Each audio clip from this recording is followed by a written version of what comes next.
welcome to Volume 3 of my series of videos highlighting the secrets in Disco Elysium. In case you missed it, I'll include the links for the first two videos in the description, so be sure to check them out.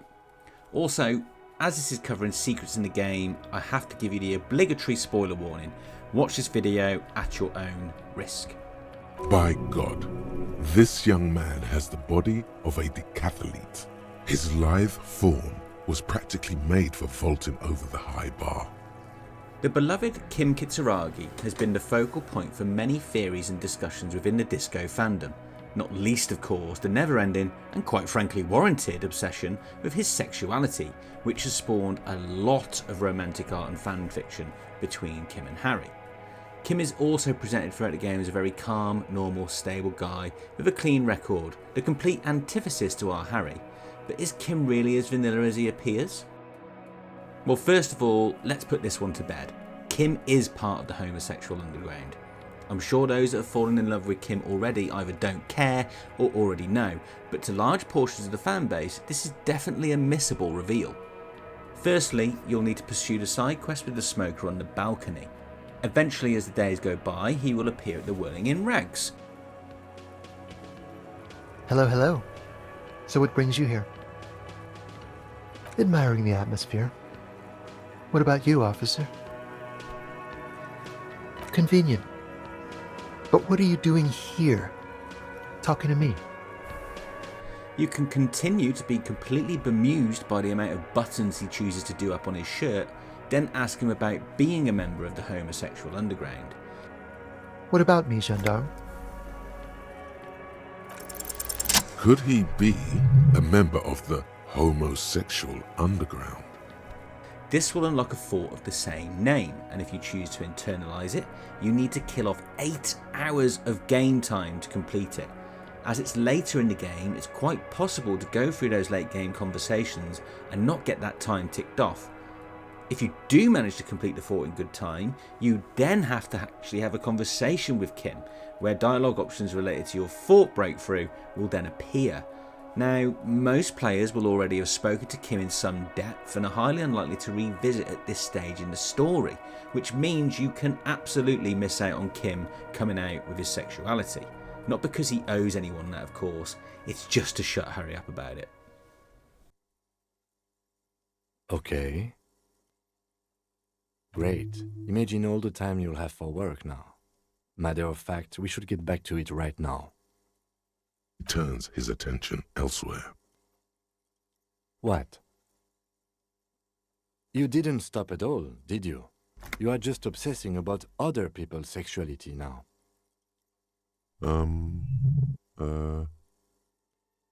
But am I? I'll spare you another 20 hours thinking about it. Yes, I am. Now let's get back to work.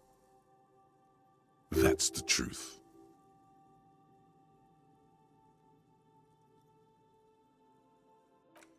Sticking with Kim, and don't worry, there's still a little more Kim to go around yet, I'm also going to cover the infamous jacket. Now, I appreciate this has been covered quite a bit now in the fandom and is most likely known to most players, but I still see a lot of people asking how it's done. When you return to the courtyard outside of the Whirling in Rags on day 4, you'll find 2 rapscallions with some interesting choice of attire admiring Kim's car. You'll have a very weird conversation about the metaphorical importance of the messages on their jackets before eventually doing the maths and realising that there are the same amount of jackets as there are cops. Harry will decide that this is fate, the destiny of these 2 cops being to conquer crimes as jacket-wearing badasses. Once you don the Fuck the World jacket and have a suggestion of 8 or above, you can then convince Kim to wear the other jacket.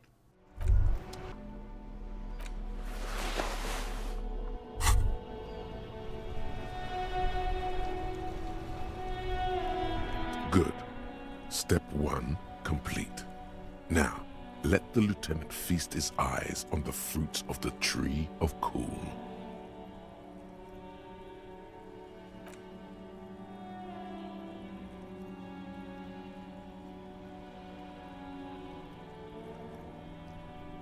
Very rock and roll.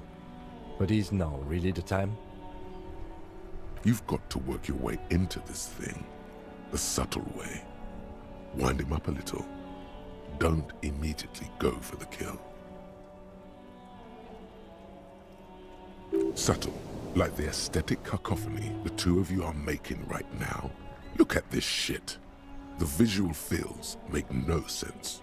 You're like a pair of white socks in brown sandals right now. It's disgusting.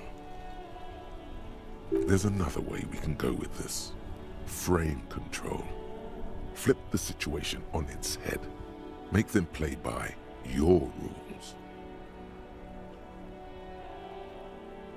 It was a subpar delivery, not a lack of technique that failed you there. You could have still saved it, had you not failed her shit test. What was that? That's not how words are used. Say it again. Giggles, giggles. Classic shit test. That was your chance to just own it. A shit test is something woo men give to men to see how strong their frame is, how confident they are. Fail it, and they'll bail for another, more dominant alpha male. It's in their nature. Feels like you failed the biggest shit test of them all. But the lieutenant isn't going to shit test you. You've got multiple valid options here.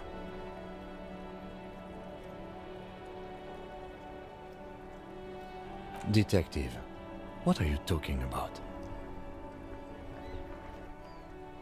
Plow ahead. Don't let him slow you down.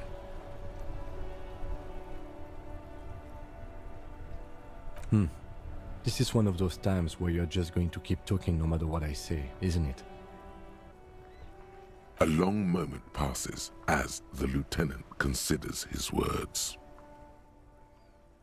The odds are very high, officer.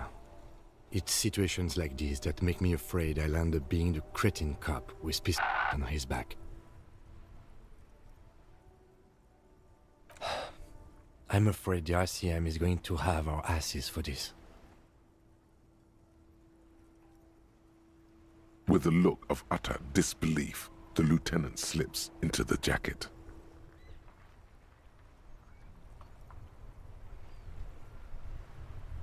Now he's become the piss. There's no stopping you now.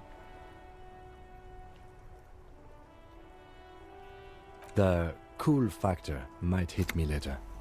Right now, it feels like a joke gone too far. He's looking around nervously, regrets putting the jacket on, wants to take it off. That's what I'm afraid of. We better solve this thing fast. Let's be clear about one thing. The first chance I get, this thing's coming off. And that will be it. No take-backs, no follow-up conversations. That's it. Do you understand? He means it. The moment your jacket comes off, so does his. That means you're probably going to have to keep fucking the world till the end of days. Alright, fuck. Time to solve a murder. As counterintuitive as it might seem in these jackets. Let's go. Okay, one more slice of Kim coming right up, and this secret is the one that Kim guards the closest. His deepest shame, our clean-cut, morally right, perfect Lieutenant Kitsuragi has committed an act so heinous I can't even describe it without bursting into tears. So please let the next clip do the talking for us. Yes? Me? I don't see how my life is pertinent to the investigation. If you insist. What do you want to know?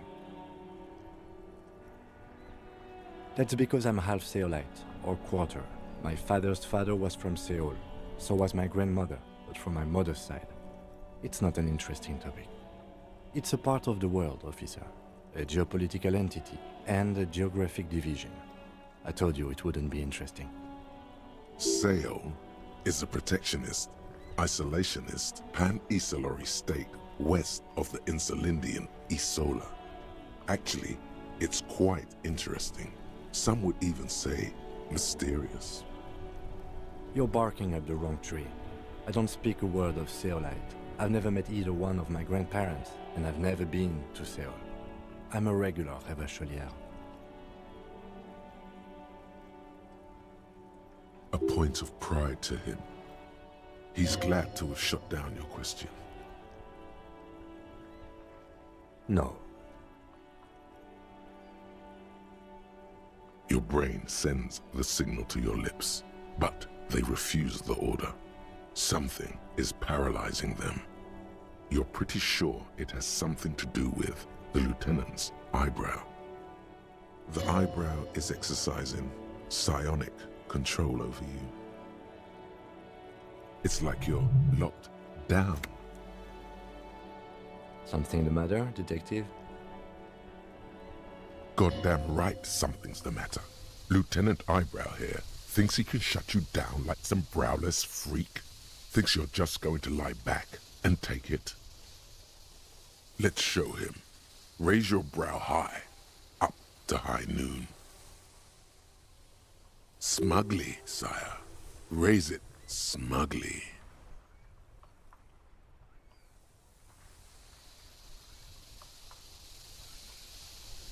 Reflexes take over. The lieutenant's brow meets yours. His fierce counter nearly tears your face off. This could get ugly. Your fingers trace the edges of an imaginary holster on your hip. A slight twitch runs through your index finger. Now counter his counter. Brow to the troposphere. Full hoist. Put your neck into it. That's where the power comes from.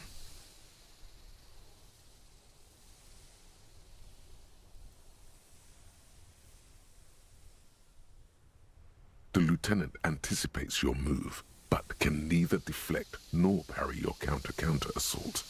A single drop of sweat trickles down his cheek.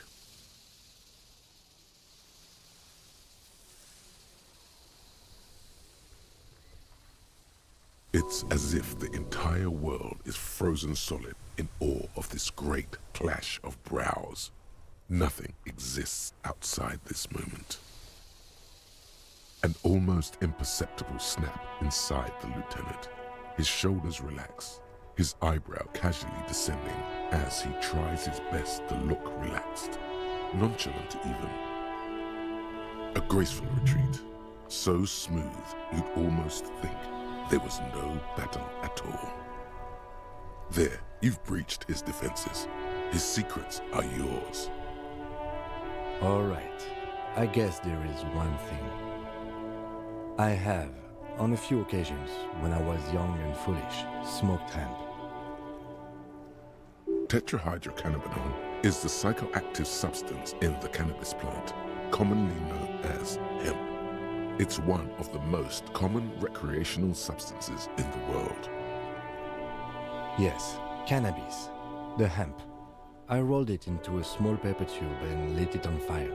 Then I inhaled the fumes. I was young. Is that enough of a secret for you? He's waiting for a reaction. It's barely a secret. Everyone smoked hemp. No. There are a couple of people who haven't smoked cannabis. I'm sure of that. There's a hint of defensiveness in his voice. Even this minor act of rebellion is important to the lieutenant's self-construction. How about we hit the crime we came here for instead? And by hit, I mean solve it. Solve it hard.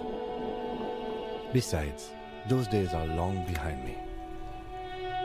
The words are true, my lord. No love for the herb in the lieutenant. Of course. Here's my gun and badge. They'll put me in the chest for this. But it feels good to have it off my chest. Yes, I know. That one's hard to take. We build up an image in our heads of people, then we find out they smoked weed once. Capital punishment has been dished out for less, folks. That's all I'm saying. Seeing as we're getting skeletons out of closets, let's take a look at another surprise member of the criminal underworld. Now, the ravers at the church are quite blatantly criminals, okay? The big reveal here isn't that they want to turn the church into a factory for churning out the most hardcore speed. No, the boys in the tent are not sharp about hiding their true selves. They're a trio of hearts on sleeves kind of guys. However, the quiet, unassuming fourth member, Asel Berger, has a more fascinating history than many of the characters in the story. Through conversations with Asel, you can eventually build up a decent rapport. You offer her a hat, you waffle about a boxer called Contact Mike. You know, just shoot the breeze because you're a cool cop who's down with the kids. After some time, you detect that there is a certain edge about Asel, an experience of how to answer police, a hidden understanding of the terms between citizen and militia, and through passing the reaction speed check, you can catch the silver bird. O pasaro de agint, it flutters by your ear. It's what the Zemoyaki, the Gradian community in Revachol, call a person who never breaks under interrogation. It's an organized crime term. Excuse me? She's attempting to remain calm, but the phrase made her flinch. What do you mean? Alright, my father was a Zemyaki. He died years ago. He was a bad man. Not a lot of good things to say about him and what he did. He bought the family a huge house, so we got to live, at least temporarily, in a giant castle in Jamrock. And then he died. What do you think? The competition came and took everything away. It was like in a war zone. So after his death, we had nothing left, and we were in danger. My mother had to change her name, mine too. We left it all behind. It was a stupid idea, and I'm still disappointed I came up with it. Yeah, kinda. I'm the head of the operation. Coordinated it with the debardeurs, else they might get unhappy. Not in person, but I let them know. You can't do anything without the fat ones getting wind. It wasn't too difficult to convince them, really. It's a good thing you ended that mess, though. I felt I was turning Dadwise into a corrupt business person. Unpleasant. Hear that? Set justice on its feet. Confront Everard. Come on, this is all fine. But you don't have anything on Everard now. That's not how these things work. That's not gonna lead anywhere with Everard. He'll just deny everything.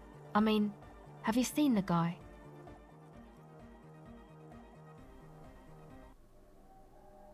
Let's remain in the Disco Animal Kingdom for this final one, and what I find to be one of the most amusing little side stories in the game.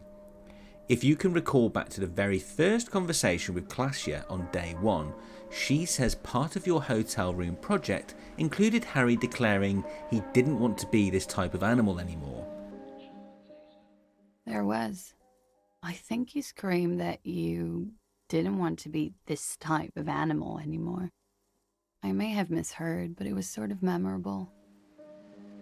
Well, if you get electrochemistry pumping up to the right levels, a skill level 8 to be precise, you can spot the exact kind of animal that you were destined to be.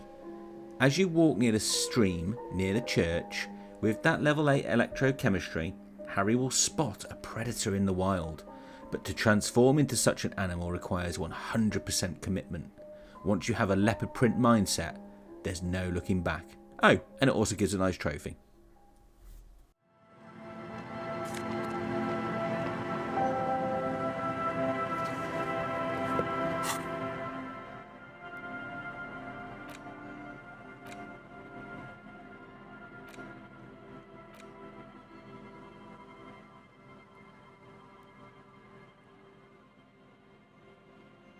This is a men's size L, leopard patterned unitard with short sleeves. There are bits of seaweed stuck to it. It speaks to the animal inside you. Actually, this is a leotard, not a unitard. Unitards have legs.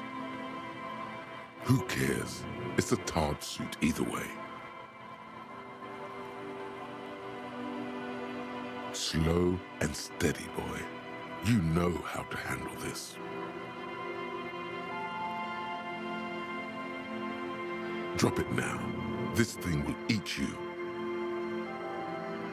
Can't you feel the hairs on your arm and on the back of your neck standing up? Your heart rate races through the roof. Your pupils are the size of marbles. This is irreversible peril. Yeah, but why does it taste so sweet?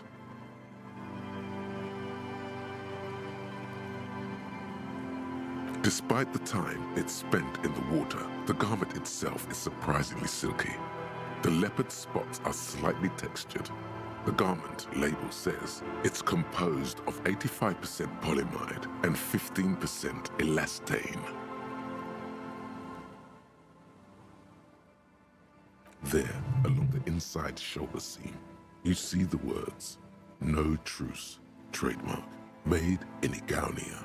This must be the brand.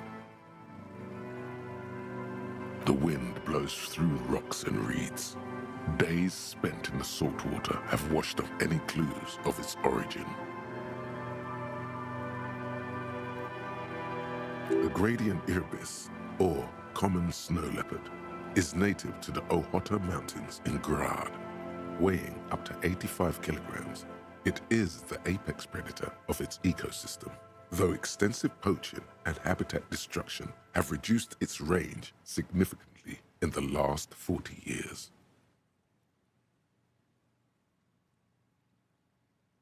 Run, you idiot. There's only one thing left to do. See how it fits.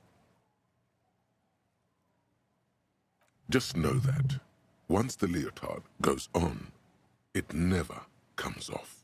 You will change irrevocably. But don't you want to feel different? It can be a secret that only you know. You slip from your briefs into the leotard. It's very tight. You've never been cradled so firmly before. Putting on the garment feels like stepping into a warm summer lake. The silky warmth engulfs you. Your fingers run down your pectoral muscles, your abdominals, your hips. It's impossible to tell where you end and the leopard begins. The dried sea salt chafes against your soft flesh. Again, once the leopard comes on, it's never, ever coming off. It's wearing you.